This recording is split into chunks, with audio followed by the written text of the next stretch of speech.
एक नहीं, दो नहीं, तीन तीन मर्डर्स करने के बावजूद आज कोई शख्स अगर इस सोसाइटी में, इस दुनिया में आज़ाद घूम रहा है और कोई इसको पहचानता नहीं, तो आप इसके बारे में क्या कहेंगे? 3 बच्चियों की जान ले रही थी, वो एक सीरियल किलर बन गया कि टारगेट जो थे वो छोटे बच्चे थे, कमज़ोर बच्चे थे। जिस तरह से मर्डर किए, जिस तरह तशद्दुद से मर्डर किए, गला दबाया और फिर गला दबाने से भी उसको सेटिस्फेक्शन नहीं मिली तो उसने पत्थरों और ईंटों से मार मार कर उनको ख़त्म कर दिया।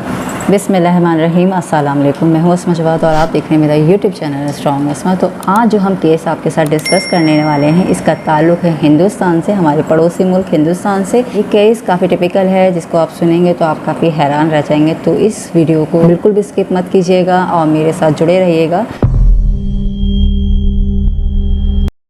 इस केस का ताल्लुक़ है हिंदुस्तान से, हिंदुस्तान के ज़िला बिहार से।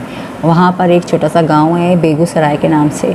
वहाँ पर लोग अपनी सादा सी ज़िंदगी गुजार रहे थे। वहाँ पर ज़्यादा आसाइशात नहीं थी, लोगों की ज़्यादा अप्रोच नहीं थी किसी भी चीज़ के बारे में, मतलब फ्रिज, सोशल मीडिया, इस टाइप की कोई चीज़ वहाँ पर नहीं थी। वहाँ गुर्बत थी और लोग खेती बाड़ी करके और छोटे मोटे काम करके अपना गुजर बसर कर रहे थे और इससे ज़्यादा उनकी अप्रोच ही नहीं थी, ना सोच जाती थी। तो वहाँ पर बस 2 वक्त की रोटी कमाना वो अपने लिए बेहतर समझते थे कि खुद खा लें और अपने बच्चों का पेट पाल लें। वहाँ पर एक फैमिली रहती थी, सादा के नाम से वो फैमिली थी और जॉइंट फैमिली सिस्टम के तहत ये लोग रहते थे। छोटे छोटे घर थे जो आसपास बने हुए थे। तो वहाँ पर एक बच्ची गायब हो जाती है, 6 साल की बच्ची। जैसे अमूमन होता है कज़न्स आपस में खेल रहे होते हैं, तो वो भी जब फैमिली सब साथ रह रहे होते हैं तो कज़न्स सारे आपस में खेलते होते थे। तो अचानक से एक बच्ची गायब होती है जो उसके होती है 6 साल की। जब वो बच्ची अचानक से गायब हो जाती है तो गांव वाले भी काफ़ी परेशान हो जाते हैं और सादा फैमिली भी काफ़ी डिस्टर्ब हो जाती है और सब लोग, गाँव वाले सब मिलकर उस बच्ची को ढूंढ रहे होते हैं, लेकिन वो बच्ची कहीं नहीं मिलती। गाँव के लोग छोटे छोटे ग्रुप्स बना के उस बच्ची को ढूंढ रहे होते हैं। सादा फैमिली के बच्चे काफ़ी डर जाते हैं। तो दूसरे दिन ये होता है कि सादा फैमिली खुद ही मना कर देती है कि आपको हमारी बच्ची ढूंढने की ज़रूरत नहीं है। तो लोग काफ़ी परेशान होते हैं कि आखिर सादा फैमिली को अचानक से क्या हो, उनकी बच्ची खो गई और वो नहीं चाहते कि उस बच्ची को ढूंढा जाए। तो गांव वाले उनसे ज़्यादा पूछगछ नहीं करते और उनको उनके हाल पे छोड़ देते हैं। तो वक्त ऐसी तरह गुजरता रहता है, वो लोग भी अपने कामों की तरफ मूव करना शुरू कर देते हैं, अपना काम करना शुरू कर देते हैं। फिर कुछ टाइम के बाद, कुछ महीनों के बाद वहाँ पर एक बच्ची, सादा फैमिली के यहाँ एक बच्ची पैदा होती है। तो वहाँ पर माहौल थोड़ा चेंज होता है, थोड़ी खुशी आती है। तो गांव वाले भी सोचते हैं कि चलो इनके घर का माहौल अब चेंज हो जाएगा, एक खुशी आई है। वो बच्ची महज सिर्फ 3 महीने की होती है तो वो भी मिसिंग हो जाती है, यानी कि खो जाती है, गायब हो जाती है। लेकिन सादा फैमिली के जो बड़े होते हैं वो कहते हैं ये ख़बर गाँव वालों तक नहीं पहुँचनी चाहिए। लेकिन जब बच्चा गायब होता है तो पता तो चल ही जाता है। तो आहिस्ता आहिस्ता गाँव वालों को भी पता चल जाता है, लेकिन वो सादा फैमिली को कुछ नहीं कहते, ना पूछगछ करते हैं, कुछ भी नहीं कहते, उनके हाल पे उन्हें छोड़ देते हैं क्योंकि वो चाहते ही नहीं कि उनकी बच्ची ढूंढी जाए। तो लोग इस मामले में इंटरफेयर नहीं करते। वक्त इसी तरह से गुजरता रहता है, वहाँ के लोग अपनी रूटीन में बिज़ी हो जाते हैं और सादा जो फैमिली होती है वो भी अपनी लाइफ में बिज़ी हो जाती है, जो उनका काम होता है वो करने लगते हैं। फिर अचानक से वहाँ पर एक और बच्ची गायब होती है। वो बच्ची होती है एक देवी नाम की औरत की। देवी नाम की औरत जो होती है वो उस बच्ची को स्कूल में, छोटी बच्ची को, 3 साल की बच्ची को स्कूल छोड़कर अपने काम पर जाती थी और वापसी पे उसको घर ले आती थी। लेकिन उस दिन वो आती है तो उसकी बच्ची उसको नहीं मिलती। वो बहुत ज़्यादा परेशान होती है, बहुत ज़्यादा रोती है और गाँव वालों से हेल्प मांगती है। गाँव वाले भी मिलकर ढूंढते हैं, वो भी ढूंढते हैं, लेकिन वो बच्ची नहीं मिलती। रात हो जाती है, सब लोग ढूंढ ढूंढ के थक जाते हैं तो पुलिस स्टेशन चले जाते हैं। पुलिस स्टेशन जाके वहाँ कंप्लेंट की जाती है तो पुलिस भी फ़ौरन हरकत में आती है। तो देवी के घर आती है, वहाँ पर इन्वेस्टिगेट कर रहे होते। पता चलता है कि यहाँ पर तो पहले ही ऑलरेडी 2 बच्चियाँ और भी मिसिंग हो चुकी हैं। अब पुलिस को ये बात पहली बार पता चलती है तो पुलिस सादा फैमिली के पास भी जाती है और उनसे मालूमात लेती है कि आपकी बच्चियाँ कब मिसिंग हुई। जो एक इन्वेस्टिगेशन का तरीका होता है वो उनसे इन्वेस्टिगेट करती है कि अगर आपको खुशबू के बारे में कुछ पता है, जो बच्ची गायब होती है उसका नाम खुशबू होता है, कहीं इस बच्ची का नाम खुशबू बताया गया है, कहीं इस बच्ची का नाम खुशी बताया गया है, अगर आप उसके बारे में कुछ जानते हैं तो प्लीज़ हमें बताइए। अब जैसे कि आपको पता है कि वो लोग जॉइंट फैमिली सिस्टम था, सब लोग चाचा मामा सब करीब करीब रहते थे, छोटे छोटे घरों में रहते थे। तो वहाँ से एक औरत जवाब देती है कि अगर आपको खुशबू के बारे में कोई बता सकता है तो ये बच्चा है। वो उस बच्चे को आगे कर देती है। पुलिस देखती है कि वो महज 8 साल का बच्चा होता है। पुलिस उससे, बच्चे से पूछती है कि आप खुशबू के बारे में कुछ जानते हैं। तो वो बच्चा मुस्कुराने लगता है और एक अजीब सी स्माइल देता है।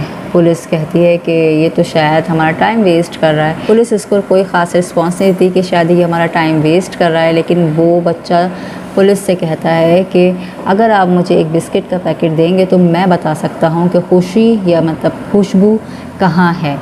पुलिस फिर ठहरती है और उसको बिस्किट का पैकेट मंगवा के दिया जाता है। वो खाता है और फिर वो पुलिस को उस जगह पे ले जाता है जहाँ वो बच्ची होती है, यानी कि जहाँ उसका मर्डर हुआ होता है।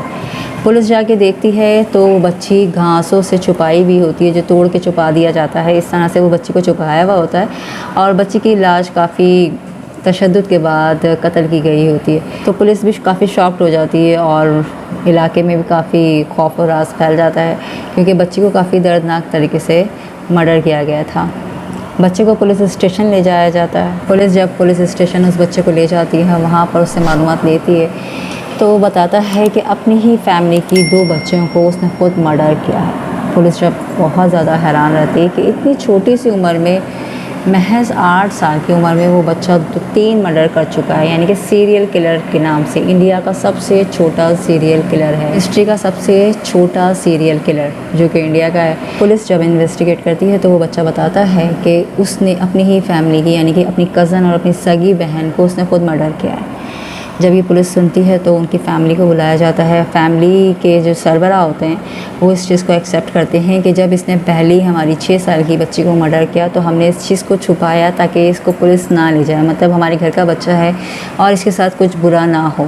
लेकिन शायद उसी की वजह से इस बच्चे में और हौसला आया और इसने 2nd मर्डर किया, फिर उसके बाद 3rd मर्डर किया। जब 3rd मर्डर इस बच्चे ने किया तो उसकी माँ से बर्दाश्त नहीं हुआ, जो कि उसकी सगी माँ थी, और उस बच्चे से उसको नफ़रत हो गई थी कि उसने 3 बच्चियों की जान ले ली थी। एक सीरियल किलर बन गया।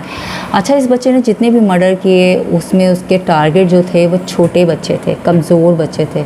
सबसे पहले जो उसने मर्डर किया वो उसकी उम्र उस वक्त सिर्फ महज 7 साल की थी, और जब उसने खुशबू का मर्डर किया तो उसकी उम्र उस वक्त 8 साल थी।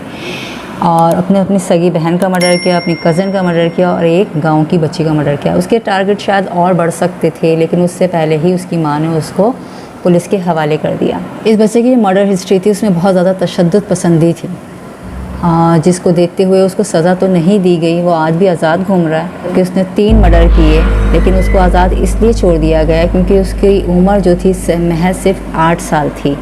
और उस बच्चे ने जिस तरह से मर्डर किए, जिस तरह तशद्दुद से मर्डर किए, गला दबाया, और फिर गला दबाने से भी उसको सेटिस्फेक्शन नहीं मिली तो उसने पत्थरों और ईंटों से मार मार कर उनको ख़त्म कर दिया। तो उसको ह्यूमन जो बिहेवियर की टीम्स होती हैं और साइकेट्रिस्ट जो होते हैं उनके हवाले कर दिया गया, और वहाँ पर उसकी निगहदाश्त की गई कई साल तक।